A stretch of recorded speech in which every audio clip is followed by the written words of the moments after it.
ప్రభు అయిన యేసు క్రీస్తు నామం పేరిట అందరికీ వందనాలు చెల్లిస్తున్నామమ్మా. యేసు ప్రభు చివరి మాటలు, సిలువలో పలికిన 7 మాటలు మనం ధ్యానిస్తున్నాము. మనము 4 మాటలు పూర్తి చేసుకుని ఈరోజు 5వ మాట, యేసు ప్రభు పలికిన 5వ మాట మనము ధ్యానిస్తున్నాము. మరి యేసు ప్రభు సిలువలో 5వ మాట ఏం మాట పలికాడు అనేది మనం చూద్దాం. ఇక్కడ చూస్తే యోహాను సువార్త 19వ అధ్యాయము 28వ వచనములో యేసు ప్రభు చెప్తున్న మాట ఏంటి అంటే లేఖనము నెరవేర్చుట అంటున్నాడు. 5వ మాట లేఖనము నెరవేర్చుట అంటే తండ్రి నువ్వు ఒక లెటర్ రాసి పంపించావు కదా నన్ను భూమి మీదకి. ఆ లెటర్లో కొన్ని అంశాలు అండర్లైన్ చేసావు, అంటే కొన్ని బాధ్యతలు నాకు అప్పచెప్పావు. ఆ బాధ్యతలన్నీ కూడా నేను ఒక్కోటి పూర్తి చేసుకుంటూ వచ్చా.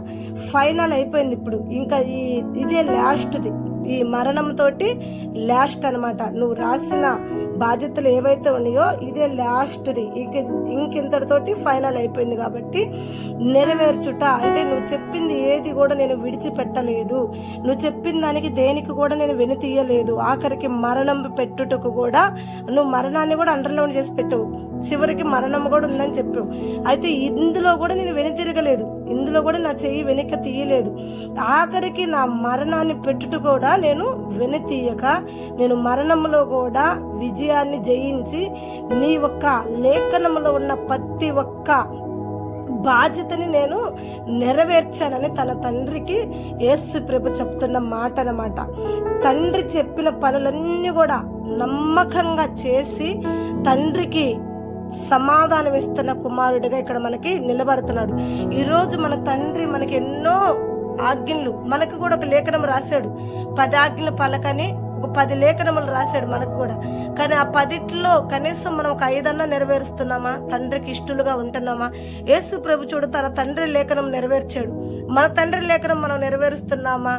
మనం కూడా నెరవేర్చేవారుగా ఉండాలన్నదే ఈ ఒక దేవుడు 5వ మాటగా పలికిన మాట. తండ్రి మనకి మోషే ద్వారా ధర్మశాస్త్రాన్ని అందించాడు. 10 ఆజ్ఞల పలక మనకు ఉంది.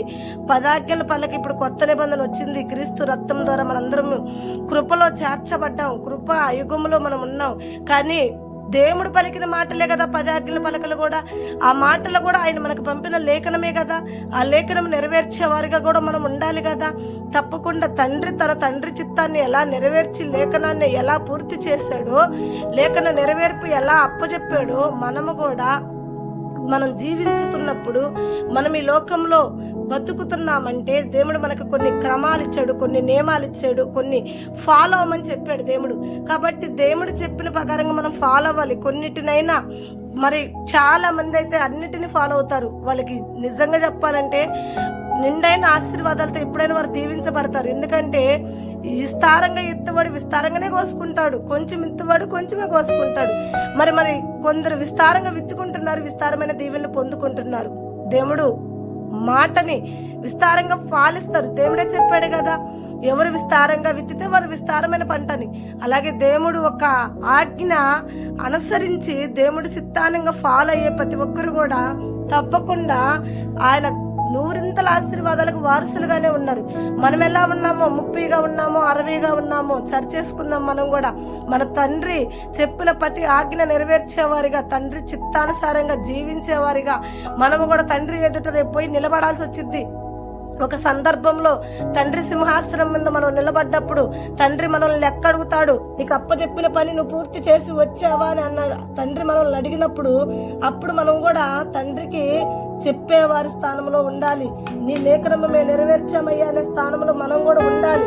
అలా ఉన్నప్పుడే దేవుడు మనల్ని కూడా దీవిస్తాడు. యేసు ప్రభు తన తండ్రి లేఖనము నెరవేర్చినప్పుడు దీవించబడ్డాడు, గణపరచబడ్డాడు, పునరుద్ధానం పొందుకున్నాడు, మళ్ళీ తండ్రి కుడిపార్శ్వం వద్ద చేర్చబడ్డాడు.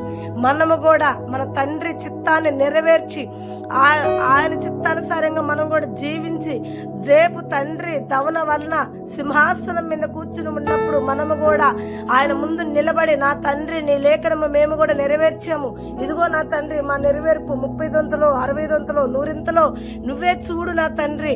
అయ్యా ఇదిగో మరలా మాకు కూడా పునరుజ్జన్మ ఇవ్వు, నీ వద్ద మమ్మల్ని చేర్చుకో అని చెప్పి అడిగే స్థానంలో మనము కూడా ఉండాలి. అంటే దేవుడు మనకు అప్పచెప్పిన పని, దేవుడు మనకిచ్చిన ఆజ్ఞల్ని జాగ్రత్తగా పట్టుకుని ఆజ్ఞల్ని అతిక్రమించకుండా ఆజ్ఞ నెరవేర్చే వారిగా ఉండాలని దేవుడు ఈ లేఖనం ద్వారా మనందరినీ కూడా హెచ్చరిస్తున్న కొరకే చివరి మాటగా ఈ మాట దేవుడు పలికి ఉన్నాడు.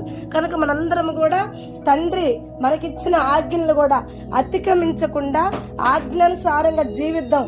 ఆదాము తప్పిపోయినట్టు మనము కూడా తప్పిపోకుండా, ఇదిగో అబ్రాహాం దీవించబడ్డట్టు మనము కూడా దీవించబడాలని ఈ వాక్యం ద్వారా దేవుడు మనల్ని బలపరిచాడు. కాబట్టి ప్రతి ఒక్కరం కూడా అబ్రాహాం దీవెనలు పొందుకోవాలని, అబ్రాహాం వలె జీవించాలని ఆజ్ఞ గట్టిగా పట్టుకుని ఆజ్ఞ నెరవేర్చుదుము గాక.